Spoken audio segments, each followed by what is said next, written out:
mimetic desire. Nah, what's mimetic desire itu ketika seorang mengikuti orang lain melakukan kekerasan dan mencari namanya kambing hitam. Nah, ini dia.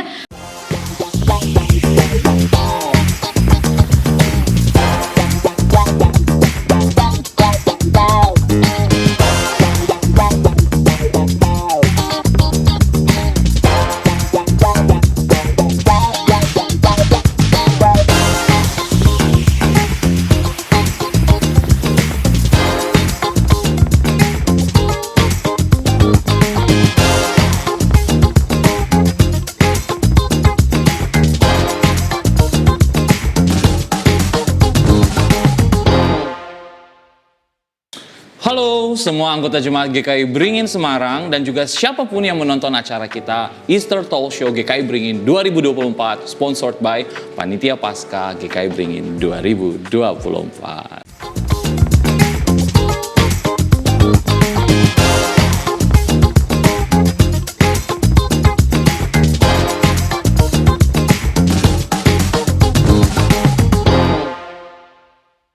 Nah, hari ini kalau kemarin nih Daniel bertanya, Ko Timse menjawab. Nah, hari ini kita kedatangan tamu yang luar biasa, cantik. Dan tentunya Daniel bertanya, Keke akan menjawab. Selamat datang Keke.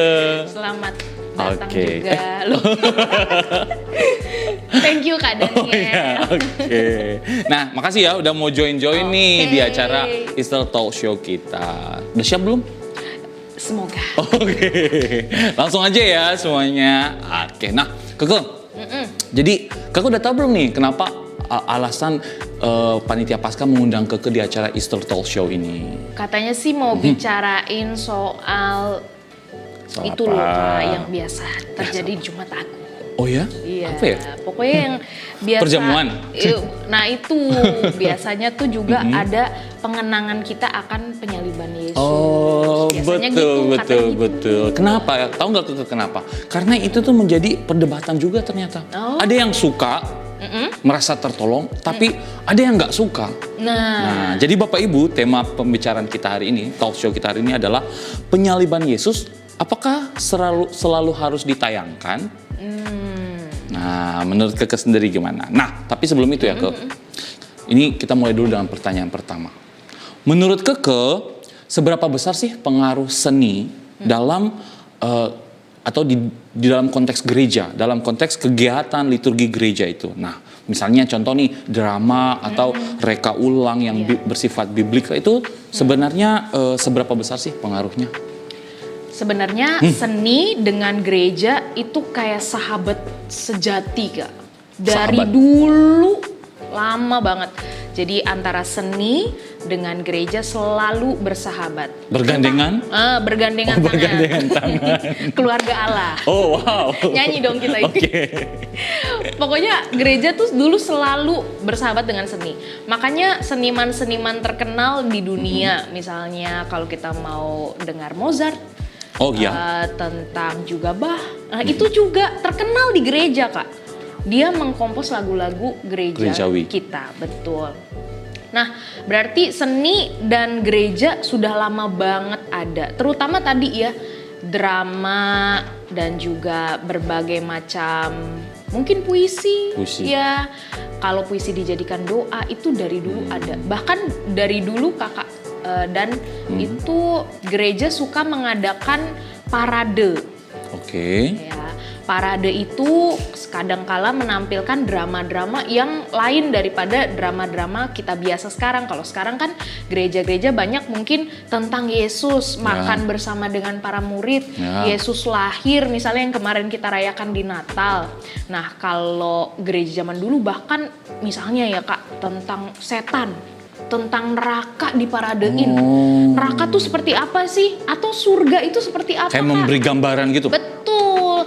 Karena itu membantu audiens atau membantu jemaat untuk mengerti lagi, mengimani seperti apa sih kita tuh misalnya kalau bertemu dengan Tuhan atau kita ketika jauh dari Tuhan atau kita sangat berdosa. Nah, itu nanti seperti apa? Karena nggak ada istilahnya mungkin film juga ya yang dokumenter misalnya tentang Betul, neraka, nggak ada ya, nggak ada yang pernah ada. Nah, selain Tuhan kita dong. Yes. Masuk dan menang. Nah, masuk dan menang, betul.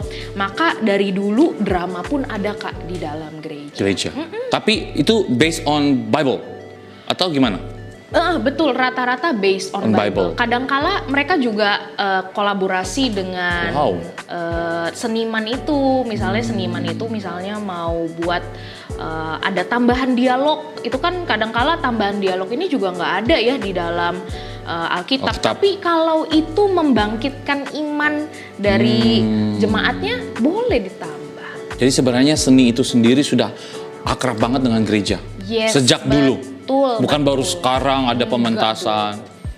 Dan itu menjadi alat untuk membantu jemaat lebih bisa menghayati lagi. Ya, bayangin ya kalau kita dengerin khotbah aja nih. Ya, cuma dengerin ya.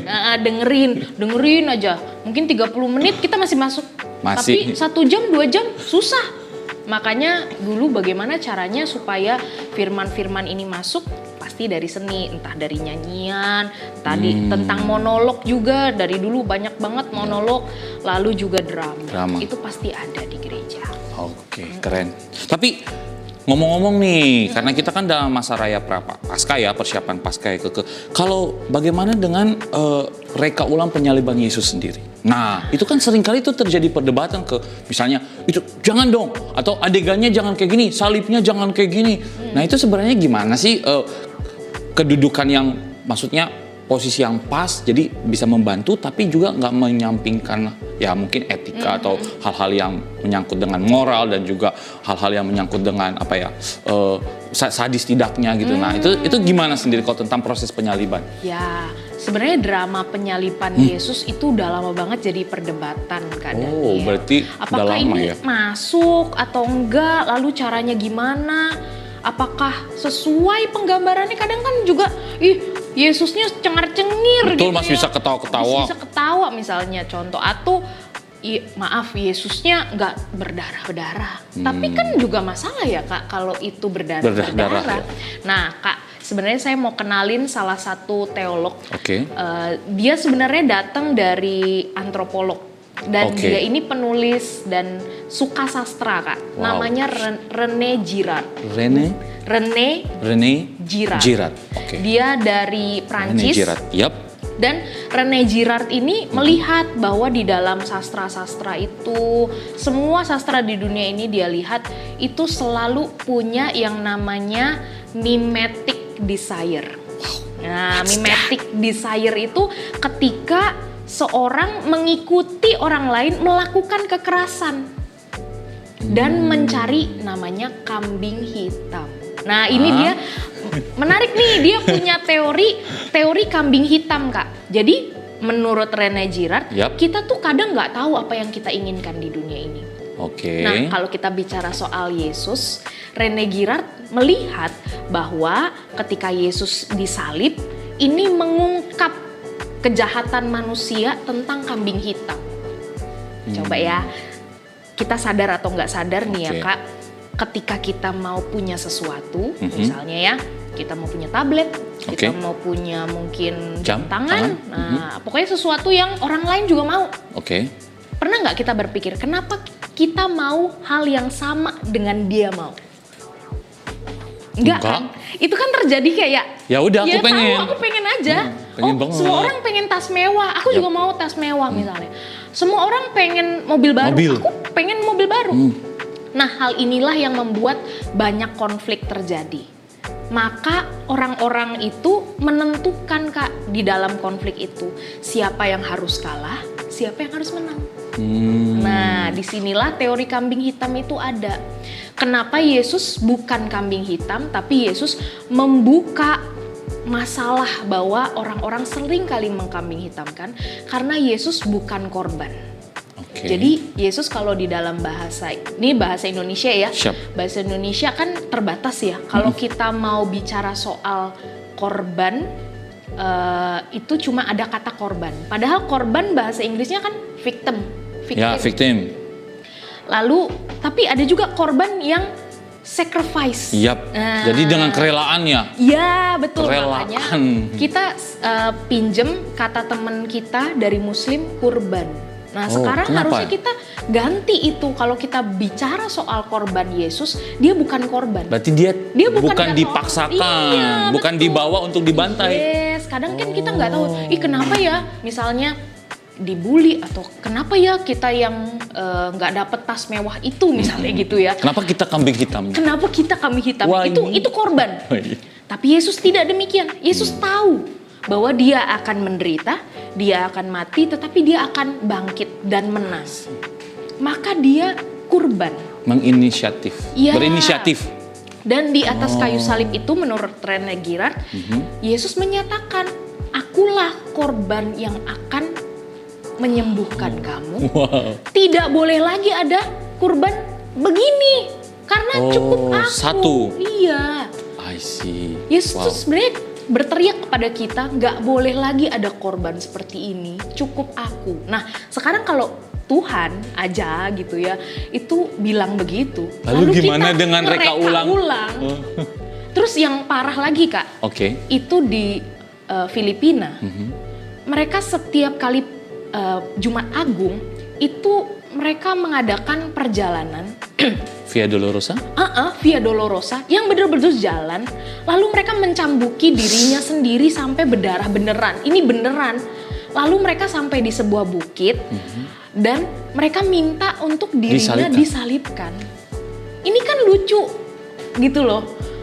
Jadinya kayak, loh kenapa harus berkorban lagi gitu. Ketika Tuhan sendiri sudah dengan rela. Udah putus, abis itu udah nggak ada maut lagi di antara kita. Itu kan yang Yesus mau sebenarnya. Wow. Jadi Girard nih jenius banget dia dalam melihat skema bahwa manusia tuh suka mengorbankan sesamanya. Tapi Yesus hadir supaya manusia tahu perbuatannya dan berhenti. Udah nggak boleh lagi ada korban. Nice. Nah, dari seperti itu, Kakak, maka kita perlu mengulang istilahnya mengevaluasi mungkin ya. Betul. Mengevaluasi yang selama ini gereja lakukan di dalam reka ulang salib. Mungkin kita memutar film tentang Passion of the Christ. Biasanya Passion of the Christ. Itu it's okay. Meskipun bagi beberapa orang itu terlalu gore. Itu terlalu sadis. Kayak wah ini nggak bisa dilihat. Bahkan beberapa ya orang tuh memalingkan mukanya. Dan ini Alkitabiah loh.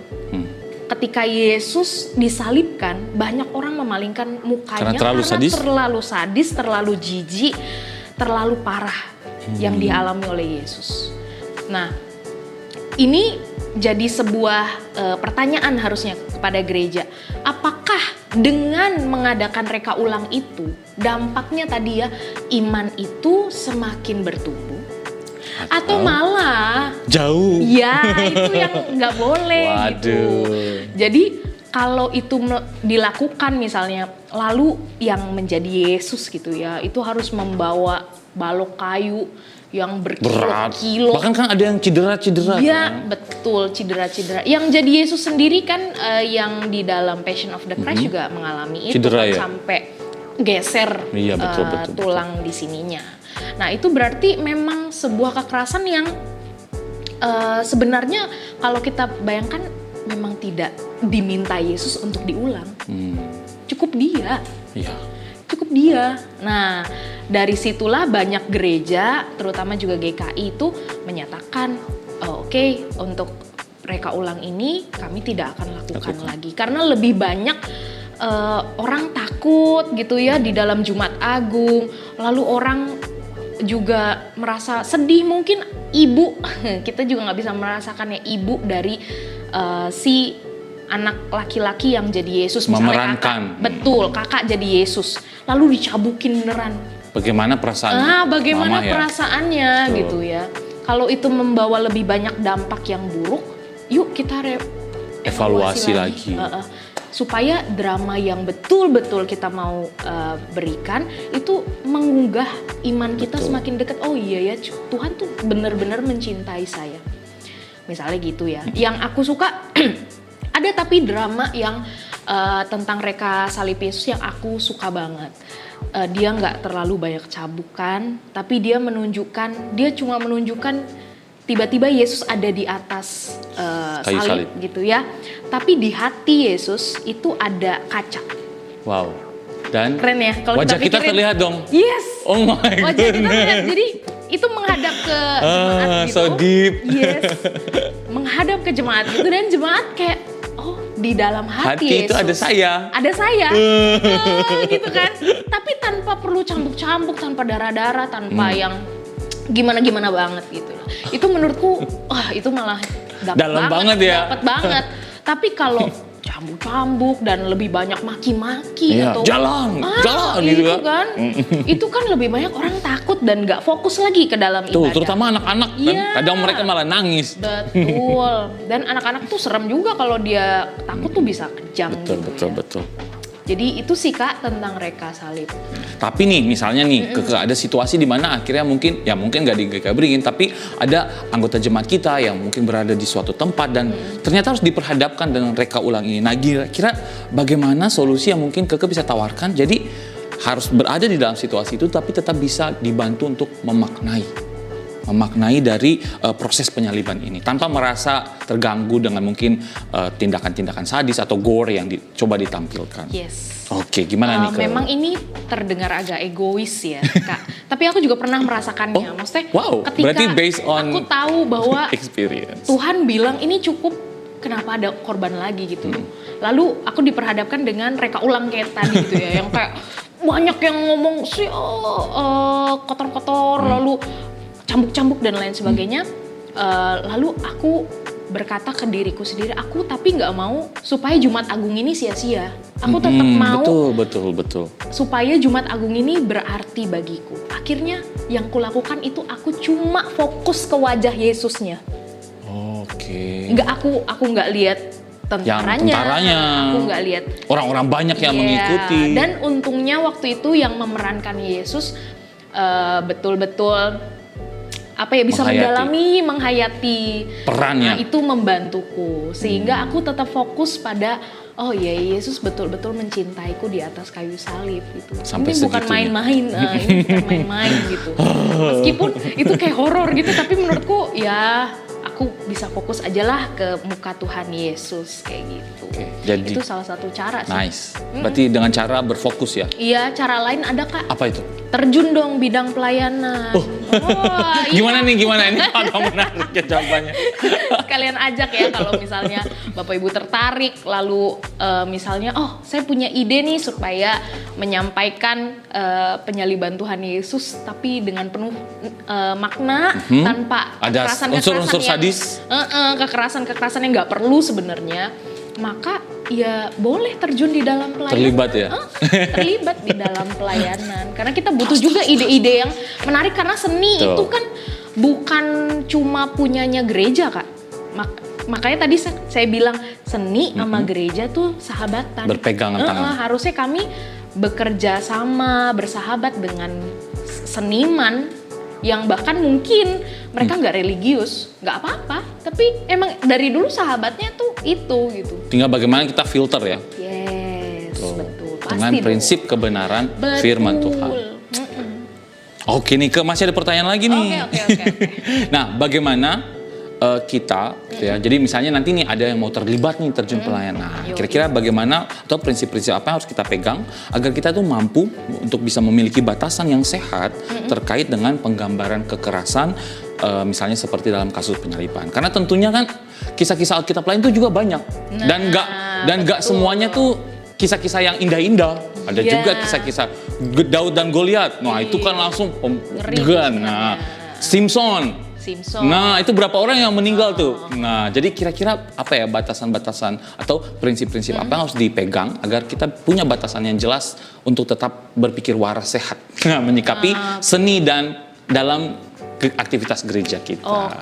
Gitu Keke. Mungkin pertama dulu Kak, kita perlu mengevaluasi lagi apa yang kita pandang dengan Alkitab. Mungkin selama ini kita memandang Alkitab itu seperti buku prosedur, buku hukum gitu ya. yang tertulis harus dilakuin. Nah, yang tertulis tuh harus dilakukan misalnya. Itu salah. Maaf Kak, itu salah. Oke. Seharusnya Alkitab itu kita lihat sebagai kesaksian iman. Misalnya perang-perang yang terjadi, terus tadi ya kekerasan. Bahkan pembunuhan. Dari chapter-chapter pertama dari mana? Kain dan Habel. Jadi itu banyak banget sebenarnya kalau kita tanya tentang kekerasan, belum lagi tentang pemerkosaan. Iya. Belum lagi juga tentang martir di dalam Stefanus. Ya, Stefanus. Banyak banget tentang kekerasan. Maka kalau kita mau mencari misalnya, lalu kalau saya marah sama bangsa itu, saya boleh perang apa enggak gitu. Terus kita cari di dalam Alkitab gitu. Pembenaran. Pembenaran supaya kita bisa perang. Waduh. Itu nggak bisa begitu. Siap. Karena yang namanya kisah ini ditaruh oleh penulis kisah ini adalah punya maksud menumbuhkan iman kita. Oke. Nah, makanya kita harus fokus ke sana. Seperti apa sih menumbuhkan iman lewat kisah peperangan misalnya? Peperangan antara bangsa Israel dan bangsa Amori atau dengan bangsa Kanaan misalnya. Itu seperti apa sih harusnya kita melihatnya? Oh, kita melihatnya dengan kacamata bahwa ketika bangsa ini sesuai dengan kehendak Tuhan, menuruti firman Tuhan, maka mereka akan disertai melalui pedang, melalui api, melalui air. Mereka tuh disertai. Walaupun mungkin saat ini alatnya bukan pedang. Iya. Bisa jadi alatnya adalah pekerjaan kita, pelayanan kita. Mungkin gibahan tetangga gitu ya. Atau apapun gitu loh. Oke, selama kita berjalan dengan Tuhan, takut Tuhan, ada penyertaan. Betul. Itu dulu tentang Alkitab. Oke, apalagi setelah harus kita itu nih evaluasi. Yang kedua adalah betul tadi yang Kak Daniel tentang filter. Oh, filter. Bahwa betul seni dan gereja harus berpadanan satu dengan yang lain. Tapi seni dan gereja juga harus punya aturan main jelas, yang jelas, betul. Pernah satu kali aku juga pelayanan lalu di gereja ini biasanya kan pohon Natal itu seperti ini ya Kak. Iya. Nah, dia mau balik Kak. Waduh. Natalnya jadi begini. Nah, unik. Seniman yang berpikir ini, seniman bebas. Tapi karena tidak disampaikan dengan baik maknanya, ini menjadi sebuah konflik dong. Betul. Udah menjadi konflik, nggak jadi pula tuh idenya, sayang gitu ya. Maka seharusnya kalau kita punya ide, seniman-seniman punya ide dan juga gereja mau memfasilitasi, maka perlu ada komunikasi yang baik. Perlu juga ada narasi yang baik, teologi yang baik, spiritualitas yang baik di balik itu. Jangan sampai kita tuh drama misalnya, ikutan nama gereja situ juga drama, terus kita ikut ya.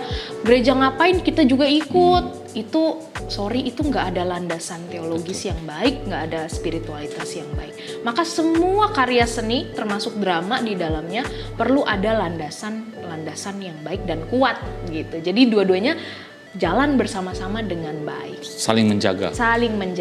Itu penting tuh. Nice. Thank you Keke. Nah, sepertinya kita sudah harus mengakhiri nih. Iya, soalnya Easter Talk Show kita hari ini. Mau jadi Yesus kan abis ini? Enggak. Gak berani. Berat salib. Dosa sendiri aja udah berat. Oke, tapi sebelum kita mengakhiri Easter Talk Show kita di episode kali ini, Keke tolong dong kasih pesan terakhir nih kira-kira yang bisa menguatkan jemaat kita gitu dalam menghayati dan mempersiapkan diri menyongsong Paskah. Oke. Silahkan. Bapak Ibu memasuki Minggu Suci dan juga mungkin kita akan merasa bahwa Paskah itu ada satu momen terutama Jumat Agung kita betul-betul ada di bawah. Nah, menurut saya itu nikmati aja momen itu. Bukan berarti ini jadi sesuatu yang mendukakan gitu ya. Ibadah maunya seneng gitu ya. Tapi itulah yang Yesus lakukan betul-betul untuk kita. Melepaskan semuanya.